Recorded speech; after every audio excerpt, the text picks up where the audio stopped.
Hello दोस्तों, मेरा नाम है रोहन। आप देख रहे हैं the success. Welcome back to my channel. आप लोगों का मेरे चैनल पर स्वागत है। आज के वीडियो में बहुत ही इंटरेस्टिंग टॉपिक लिया है, ठीक है। सिंधु घाटी की सभ्यता अगेन।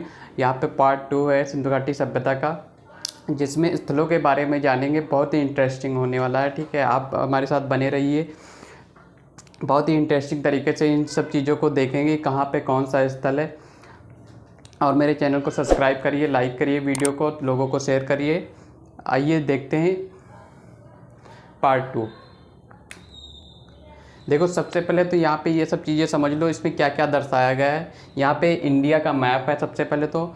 और जो इस साइड का जो क्षेत्र है, ये पाकिस्तान का क्षेत्र, पश्चिमी क्षेत्र दर्शाया गया है। और अफ़गानिस्तान और पाकिस्तान, ठीक है। यहाँ पे कौन कौन सी नदियाँ हैं इनके बारे में बताया गया है। यहाँ पे कौन कौन बताया गया है, कौन कौन से स्थल हैं।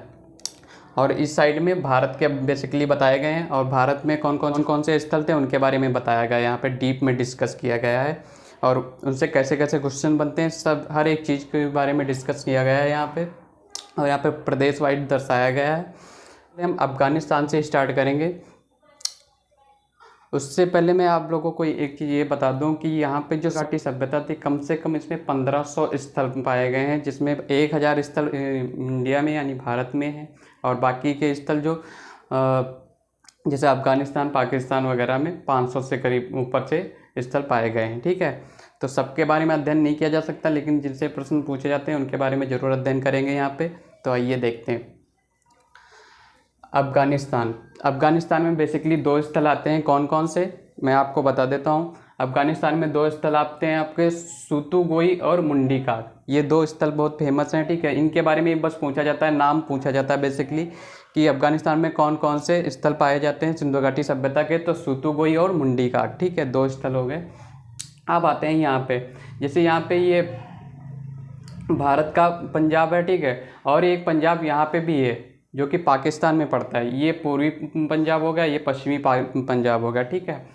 पंजाब है, ठीक है। यहाँ पे हड़प्पा सभ्यता कौन सी नदी पे थी, ये भी पूछा जाता है। तो ये रावी नदी पे, ठीक है, रावी रिवर पे, रावी नदी की घाटी पे थी, ठीक है, स्थित थी।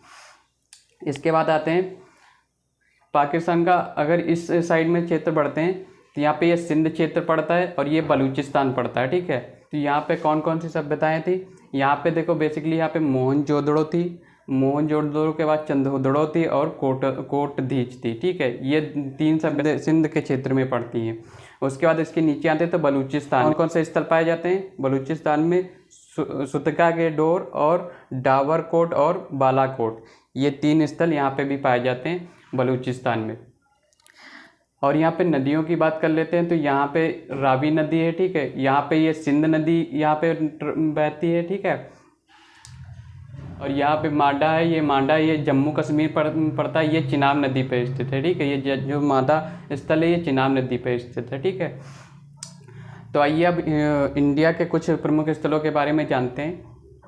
इंडिया के प्रमुख स्थल जैसे कि यहाँ पे पंजाब, हरियाणा, ठीक है, इनके बारे में सबसे पहले डिस्कस करते हैं। तो पंजाब में बेसिकली 2 स्थल हैं। कौन कौन से हैं, रोपड़ और संगोल। यहाँ पे पंजाब में 2 ही स्थल मिलते हैं मुख्य रूप से, जिनसे क्वेश्चन बनते हैं, रोपड़ और संगोल, ठीक है। उसके बाद आता है हरियाणा में भी ये 3 स्थल पाए गए हैं जो कि प्रमुख हैं, जो पूछे जाते हैं, ठीक है। कौन कौन से हैं, बनवाली, राखीगढ़ और भगवानपुरा, ठीक है। तो इसको ट्रिक से भी याद कर सकते हैं, जैसे कि भगवान बनवाली गए राखी बंधाने के लिए, ठीक है। तो ऐसे भी इस ट्रिक से याद कर सकते हैं, भगवानपुरा, राखीगढ़ी और बनवाली, ठीक है। ये 3 स्थल हैं, ठीक है। यहाँ पे इनसे क्वेश्चन पूछे जाते हैं। बेसिकली यही पूछे जाते हैं कौन कौन से स्थल हैं यहाँ पे, इनके बारे में और कुछ ज़्यादा कुछ नहीं पूछा जाता डिटेल में। इसके बाद आते हैं राजस्थान में, ठीक है।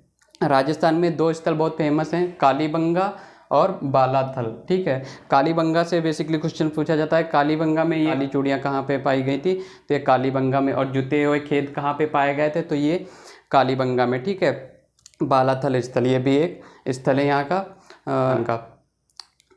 अब यूपी में आते हैं, ठीक है। यूपी में भी 2-3 स्थल फेमस हैं, ठीक है, जो पूछे जाते हैं। यहाँ पे सिंधु घाटी सभ्यता से रिलेटेड आलमगिरी, जो कि हिंडन नदी पे है, ठीक है। आलमगिरी यूपी में पड़ता है, उत्तर प्रदेश में। और एक संगोल और बड़गांव, ये 2 और स्थल हैं जिनसे क्वेश्चन बनते हैं, ठीक है। बाकी बस यही 3 यहाँ पे 3 स्थल फेमस हैं, इनके बारे में बताया, ठीक है। इसके बाद आते हैं महाराष्ट्र में। महाराष्ट्र में एक दाइमाबाद है, ठीक है, दाइमाबाद स्थल पड़ता है जो कि गोदावरी नदी के किनारे है और ये अहमदनगर पे है, ठीक है, अहमदनगर में बसा हुआ है, ठीक है, ये क्षेत्र अहमदनगर का है और ये दाइमाबाद स्थल है, ठीक है।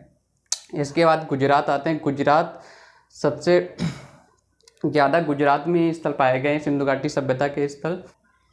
सबसे पहले लोथल की बात कर लेते हैं, ठीक है।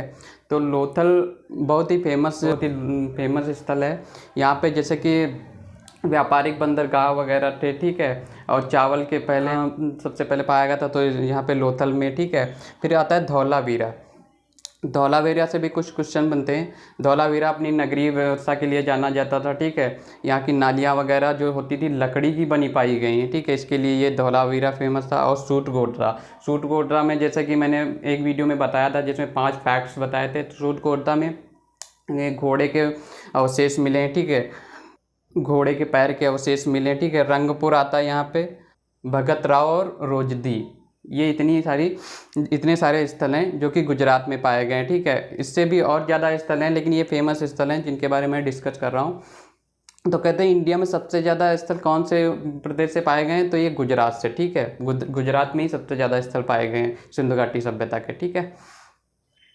अब आइए कुछ और महत्वपूर्ण चीज़ें देख लेते हैं यहाँ पे, जैसे नगर नियोजन के बारे में। नगर नियोजन जैसे 2 भागों में, पूर्वी और पश्चिमी, ठीक है। तो पूर्वी में वो लोग रहते थे, मतलब जो निचले निर्धन लोग होते थे, ठीक है, इसे निचला नगर बोलते थे। और पूर्वी में दुर्ग में मतलब अमीर लोग रहते थे, मतलब बड़े लोग रहते थे, ठीक है। पूर्वी नगर होता था उसमें निचले लोग मतलब गरीब लोग रहते थे, और जो पश्चिमी होता था उसे दुर्ग बोलते थे, उसमें अमीर लोग रहते थे, ठीक है। इसके बाद दूसरा पॉइंट आता है ईंट। देखो यहाँ पे ईंटें, पक्की ईंटें और कच्ची ईंटें दोनों टाइप की ईंटें पाई गई। इनके आकार भी डिफरेंट होते थे, ठीक है, एक जैसी ईंटें नहीं थी लेकिन ईंटें पाई गई थी, ठीक है। और सड़क भी यहाँ पे व्यवस्थित तरीके से थे, 90 डिग्री पे इनकी सड़कें मुड़ती थी, ठीक है। और सड़कें पक्की हुआ करती थी, कच्ची भी होती थी, ठीक है। तो सड़कों की ये विशेषता थी। कुआं, हर घर में यहाँ पे कुआं मिलता था, और कुएं से जो पानी निकलता था उसके लिए नालियाँ भी बनी हुई थी, ठीक है। नालियाँ निकल करके मुख्य सड़क से मिलती थी, सड़क से फिर उस जगह से जाती थी जहाँ पे पानी की निकासी हो सके, ठीक है।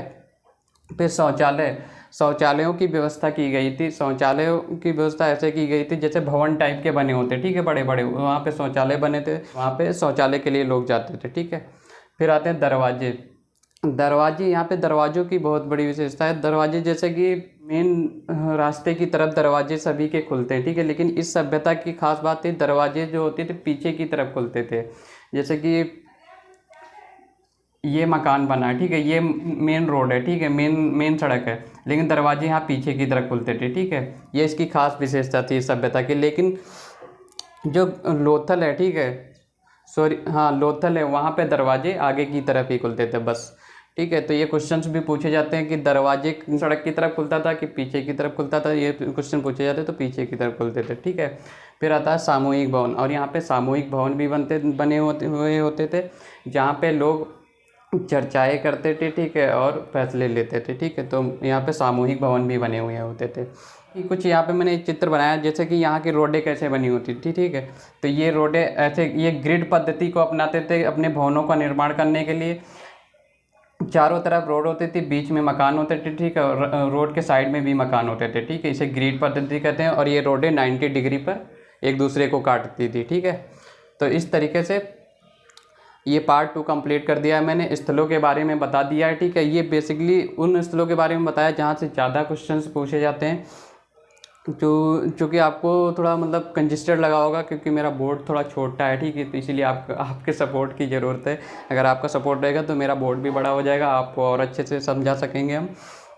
तो आज का वीडियो यहीं पे समाप्त करते हैं। आप इस वीडियो को ज़्यादा से ज़्यादा लोगों को शेयर करें और मेरे चैनल को सब्सक्राइब करें प्लीज़, और कमेंट करें कि और कैसे बेहतर और मैं कर सकता हूँ चीज़ों को। Thank you for watching.